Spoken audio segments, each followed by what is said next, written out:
That pile of clothes on your chair has been sitting there for weeks, maybe months. You see it every morning, you ignore it every night. But psychology says that pile isn't about laziness at all. It's actually a window directly into the state of your mind. It didn't begin as a problem. The first item landed there because you were exhausted. It was temporary, practical. You told yourself tomorrow. Tomorrow arrived, nothing moved. But one thing on a chair isn't a crisis. It barely registers. Then something else joined it, and something else after that. And at some quiet, invisible point, the chair stopped being furniture. It became the basket. Here's the critical difference between the basket and ordinary clutter. Ordinary clutter is waiting to be organized. The basket is something your brain has already surrendered to, and that surrender doesn't live in the objects. It lives in what happens inside you every time you walk past them. Regular clutter tells your brain, deal with this. The basket tells your brain something far more destructive. It says failure. Every single pass. 10 times a day, 50 times, until that pile stops being a pile and becomes a physical record of every moment you didn't act. The basket isn't a mess. It's a feedback loop, running the same message on repeat. You can't. So what actually collapsed? Something called executive function.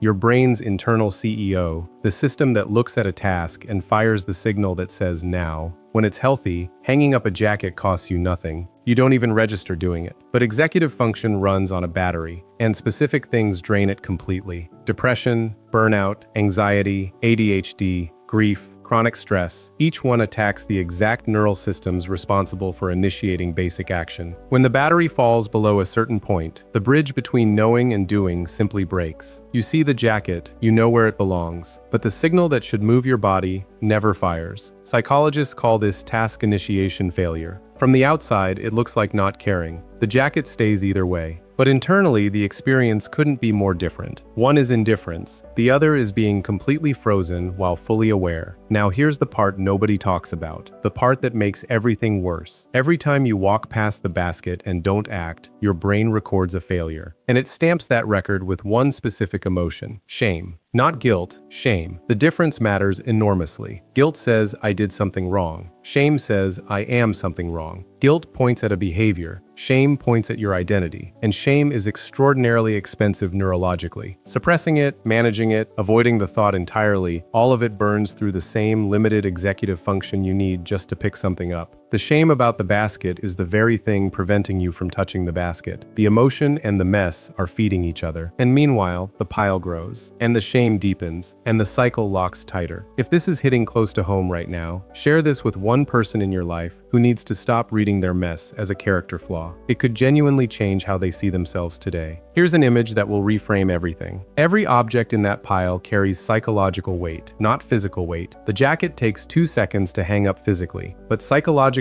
it carries the weight of every single day you walked past it and couldn't move. Multiply that across weeks. Multiply that across every item. You are not looking at laundry. You are looking at accumulated evidence that your brain has been using against you. And your brain, being the threat detector, it has learned that the chair is painful, so it protects you by making your eyes slide right past it, by never suggesting you go near it, by quietly convincing you the situation is hopeless. This is exactly why just clean it fails every single time. That advice addresses the physical surface while completely ignoring the psychological weight underneath. The clothes aren't heavy in your arms. They're heavy in your history. The exit doesn't start where you think it does. It doesn't start with a clean room. It starts with one item, one shirt, picked up, placed where it belongs, nothing more. That is the entire first step. If even that feels genuinely out of reach, and it might go smaller, stand next to the chair for 30 seconds. Just exist near it. Let your nervous system learn that proximity to the basket doesn't have to mean pain. This is behavioral activation, clinically proven, remarkably simple. The core principle being, this action generates motivation, not the other way around. You do not wait to feel ready. You take the smallest possible action, and the brain rewards the completion with just enough energy to attempt the next one. One item, one decision, one moment of choosing contact over avoidance. And something shifts, not in the room, in you, because you just demonstrated to your own nervous system that the loop was wrong. But the deepest change isn't the action, it's the story. Right now, the basket probably means one thing to you. Evidence that you're falling behind, that you're not managing, that something fundamental is broken. What if it meant the opposite? What if the basket was proof that you've been carrying something genuinely heavy, that your capacity was stretched past its limit by something real, a draining job, a painful relationship, grief you never processed, a condition that was never properly named. And this is simply where it showed up. You didn't stop caring, you ran out of capacity. Those are not the same thing. The basket is not a verdict, it's a signal, and signals exist to be read, not to be ashamed of. You are not lazy, you are not broken, you have not failed. You have been running on empty for longer than anyone around you probably realizes. And now you understand why. And you know where the exit actually starts. One item. Today. Not to fix the room. To prove to yourself that the story the basket has been telling you was never true. Subscribe, because this is the kind of psychology that doesn't just explain your mind. It changes how you live inside it.